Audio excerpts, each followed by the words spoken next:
Bienvenidos a un nuevo capítulo de La Música en el Cine. Bueno, quiero comenzar con un agradecimiento muy especial a alguien que quiero y admiro mucho, que es Marcelo de Arrieta. Muchas gracias, Marcelo, Marce querido, por todo lo que haces, por el apoyo que nos das, particularmente al canal, particularmente al programa. Dios te recompense y te siga bendiciendo. Felicitaciones por ser papá una vez más y te lo mereces. Muy bien, comenzamos con el tema de hoy en la serie de grandes compositores en el mundo cinematográfico. Hoy realmente tendría que durar 25, 30, 40 o 50 horas este capítulo porque voy a hablar de un personaje sin precedente. Estoy hablando nada más ni nada menos que de Charles Spencer Chaplin. Se lo conoce más como su faceta de actor, su faceta de bailarín payaso, más por su faceta de productor, más por su faceta, bueno, por todas las facetas, porque era multifacético justamente. Pero en una de esas facetas, adivinen que también era compositor. Sí, señores, compositor.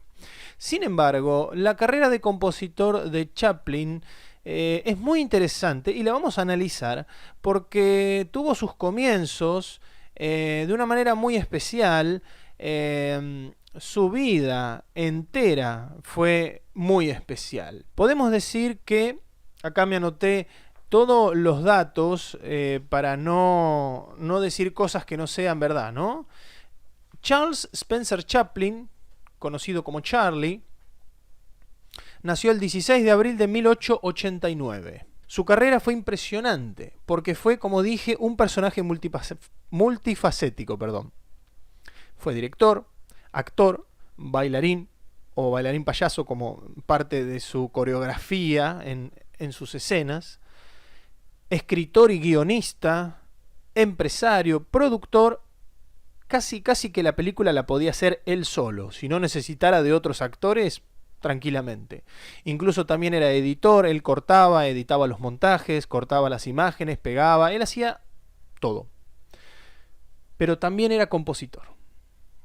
Y de su faceta de compositor hay que decir que él no sabía música, no leía música, no escribía música. Entonces, ¿cómo podemos decir que era compositor? Bueno, acá viene lo interesante de Charles Spencer Chaplin, también conocido como Charlotte. Era que todo estaba en su mente. Todo estaba en su mente. Él imaginaba las melodías. Estamos hablando de melodías tan hermosas como, por ejemplo, El Chico, The Kid, o El Niño, Tiempos Modernos, Limelight, o se conoció como Candilejas. ¿Cuántas películas? La canción Smile, que luego se adoptó por el cantante Nat King Cole y luego creo que lo cantó también Polanca, incluso lo cantó Michael Jackson. Prodigioso por donde se lo viera a este Charles Chaplin. Pero hay que entender que Charles nació dentro de vamos a decir, un círculo familiar muy complejo, muy complejo. Su madre se enferma psiquiátricamente y bueno, todo eso ya le marcó una niñez muy dolorosa. El padre de Charles, también llamado Charles, era cantor, digamos, de imitación en muchas de las, vamos a decir, bodegas y bodegones que había en el Bajo Londres, en los barrios bajos nos estamos refiriendo. Charles no nació en una familia ni adinerada, ni poderosa, ni mucho menos de renombre. Nació en un lugar muy bajo. Y fue así que desde chiquito él tuvo que aprender a ganarse la vida. Y ya de chiquito demostró su talento con los pies, con bailar, con el famoso tap dancing, que luego fue lo que quedó instituido en Inglaterra y en muchos de los chicos que después lo hacían para ganarse la plata, que era bailar en las aceras, en las veredas, sobre muchos de esos que acá no existen, pero allá sí, son con puertas que se abren, mayormente en las zonas fábricas, en las zonas industriales, en donde se sube y se baja la mercadería. Bueno, ellos bailaban ahí arriba y por eso producía ese sonido de tap y luego quedó como tap dancing. Así comenzó. Bueno, no voy a contar toda la historia porque realmente fue y hizo tantas cosas que sería imposible en un solo video. Entonces, lo que voy a decir es que él nació en un lugar muy complicado, muy austero, de poco dinero y de mucha necesidad. Y justamente gracias a esta situación fue que le despertó la creatividad. De todas maneras, era tan inquieto él en su forma de ser que aprendió lo que pudo y como pudo. Aprendió como pudo piano, aprendió como pudo violín, aprendió como pudo otros instrumentos que luego le llevó más adelante, quien dijera, a componer música para semejantes películas. Pero creo que ahí está un poco la lección de la vida. Nunca sabemos cuáles son los elementos que nos van a servir, por eso hay que tomar las cosas que podamos en el momento que se nos dé la posibilidad, porque luego seguramente la vamos a poder utilizar. Bueno, ¿qué más decir? No solamente que fue una niñez muy dura, sino que también él tuvo que encontrarse a sí mismo con un personaje. Y ese personaje, que es el famoso Charles Chaplin, que es ese payaso con ese bombín, con esos sombreritos de la época, con los pantalones payaso, con esos trajes que llamaban la atención porque eran como trajes de gente de plata, pero sucio, la camisa salida, mal cerrados los botones. ¿Por qué? Porque eso se daba mucho en la cultura londinense post-victoriana, que era la gente que había quedado en la calle, que probablemente robaba la ropa a los ricos y la usaban y no le quedaba, o le quedaba muy ajustada, y usaban lo que podían, pero ellos querían parecer lords, que se llamaban en aquella época, o señores. Entonces era como una especie de truhanería que existía en los barrios bajos, en donde vos veías chicos pobres vestidos con ropa de otro chico de plata, pero ya sucia y no teniendo plata para lavarla, siempre la usaban y se iba quedando dura, rasgada. Bueno, esa era la truhanería que se utilizaba lamentablemente en aquella época. No estamos hablando de nada lindo, es una vergüenza muy grande, tanto para el pueblo británico como para cualquier pueblo que haya olvidado así a sus criaturas y las haya hecho vestir como han podido. Luego de ahí surge el personaje. Charles siempre luchó con su niñez. Incluso en cada uno de sus personajes él veía reflejado un aspecto de su niñez. Su niñez era dolor puro, era inconformidad, era molestia, pero también fue un desafío. Y él logró a través de la resiliencia, que hoy se habla mucho de la resiliencia, que es obtener resultados positivos, o mejor dicho, tener la capacidad de obtener resultados positivos de las situaciones negativas. Eso es lo que es la resiliencia, ¿no? Y él lo hizo muy bien. Y encontró en este personaje, en Charlotte, encontró la libertad de expresión. ¿Qué podemos decir con la música? No nos olvidemos del aspecto musical. Las melodías de Chaplin estaban caracterizadas por varios elementos, pero si escuchamos la música de él, no tengo derechos de autor, por eso no la puedo pasar, pero sí que podemos encontrar elementos totalmente opuestos. Melodías tristísimas que pasan luego a algo alegre, o melodías alegres que pasan a algo tristísimo. Era la dualidad de su vida, era constantemente así.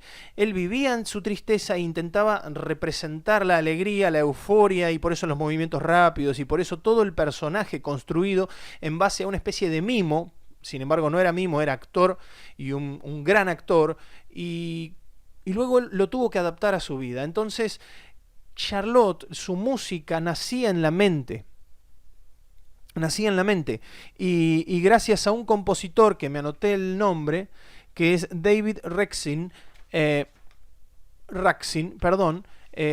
venía a este hombre, a este David, y le decía: tengo una melodía en mi mente y quiero que la escuches, porque la quiero hacer música. Entonces se la tarareaba o se la silbaba, y este hombre lo escribía en partitura, porque Charles no lo podía hacer. Y así nació hermosa y muchísima cantidad de música que luego serían utilizados en los videos, en las películas. Él hizo cortometrajes, hizo largometrajes, hizo publicidades, hizo de todo Chaplin. Luego se volvió un ícono, como todo, ¿no? Cuando alguien sobresale, se vuelve un ícono, porque la gente lo empieza a ver como algo diferente, como algo distinto, como algo a quien poder seguir. Incluso tuvo personas que se disfrazaban como él. 1935, creo, que fue llamada la Chaplinitis. Todos se vestían como él, se ponían el bigotito y demás. Ahora, hay que entender que él seguía sufriendo.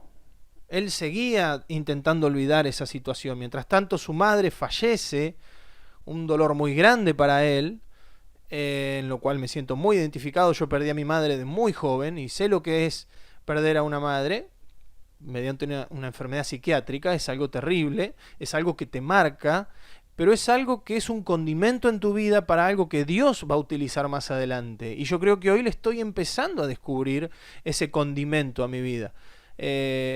Podemos decir que mucha de la música que Chaplin utilizaba en la música de sus películas era inspirado en ese dolor, en esa melancolía, pero luego le encontraba el contraste con lo gracioso y generaba un producto único, que es lo que todos vemos en sus películas, lo que todos escuchamos. Vemos esa genialidad de estar llorando y de reír al mismo tiempo, o termina una escena que te destruye el corazón y luego una que te mata de risa. Él tenía esa capacidad. Él tenía esa capacidad y la supo utilizar, la supo encontrar. En el buen sentido la supo manipular a su favor para encontrar el personaje que buscaba. También hay que decir otra cosa de Charles, que los elementos de las melodías que él envolvía era melancolía, juegos contrastantes entre agudos y graves, predominio de instrumentos de cuerda, violines, violonchelos, que eran los instrumentos que a él más le llamaban la atención y los que más representaban esa sutileza de emoción, esa sensibilidad captada por el instrumento. Dicen que el violín es uno de los instrumentos, si no el más expresivo, melódicamente hablando. El predominio de los grados menores. La mayoría de la música de Chaplin está escrita en tono menor, en modo menor, que genera esa tristeza, esa melancolía. Bueno, luego tenemos las melodías que son rápidas, que tienen muchos elementos de contrapunto percusivo, tenemos muchas notas rápidas y cortitas, staccatos y ostinatos de violines. También, otra vez, encontramos este instrumento favorito de Chaplin. Incluso en muchas películas se lo ha visto a Chaplin tocando el violín como una alusión a esa búsqueda musical interna. Luego tenemos juegos de entre percusión y vientos, que también es algo muy interesante en la música de él, cómo lo lograba hacer. Sin embargo, no nos olvidemos de David Raksin, que era el compositor. Yo me imagino a Chaplin sentado hablando con David y contándole cómo puede. Mirá, esto es así, me imagino que esto es hacia, va para allá o viene para acá. Y David... No nos olvidemos del genio de David Raksin, por favor, porque él fue el que puso luego la orquestación de todo lo que Chaplin le ponía como pudiera ser en palabras. Podemos relacionar casi a Chaplin como el director y a Raksin como el compositor en esa relación que muchas veces hablamos en los diferentes videos que vamos teniendo, en donde el director trata de explicarle al compositor qué sentimiento quiere generar. Y un poco acá es donde vemos, ¿no?, solivianada esta situación, en el sentido de que Chaplin, siendo compositor y siendo a la vez el intérprete, o mejor dicho, el productor de esos sentimientos, le daba a David Raksin las ideas de lo que él quería luego plasmar en los sonidos, ¿no?, en la música. Realmente estamos hablando de dos genios, o sea, genio de Chaplin ni hablar sin duda, pero de David, de poder interpretar esa capacidad de lo que Chaplin quería decir. Sin duda se formó una amistad muy grande. Hay un montón de videos, biografías en YouTube donde te muestran a Chaplin y te explican que él tenía un carácter difícil, como todo genio. Era una persona un poco, vamos a decir, compleja. De rato se reía, de rato se enojaba. Había varios actores que le tenían miedo. Era... hasta el hartazgo, se hartaban de actuar. Hay una película que se filmó una escena 400 veces. Estamos hablando de alguien realmente perfeccionista, intensivo al mango, pero logró el producto más genial de la historia. Hoy en día Chaplin sigue siendo Chaplin y no va a dejar de serlo. Más allá de otras controversias que surgieron cuando él dicen que se hizo comunista, que empezó a tirar para la Rusia bolchevique, cuando dejó del lado de Inglaterra y se puso del lado de Estados Unidos, van a decir un montón de cosas. Que nosotros, la verdad, ese aspecto no lo vamos a analizar hoy, pero sí que fue un personaje icónico desde todo el punto de vista. Y bueno, lo que yo hice hoy y les armé un pequeño videíto muy sencillo con unas imágenes de él y con una música que yo compuse para darle a él este sentimiento que genera melancolía, un poco de tristeza, un poco de alegría y de cuestión payasesca, que quise hacer algo para ustedes. Este ha sido el video de hoy. Hablamos de Charles Chaplin en su aspecto, en su carrera como compositor.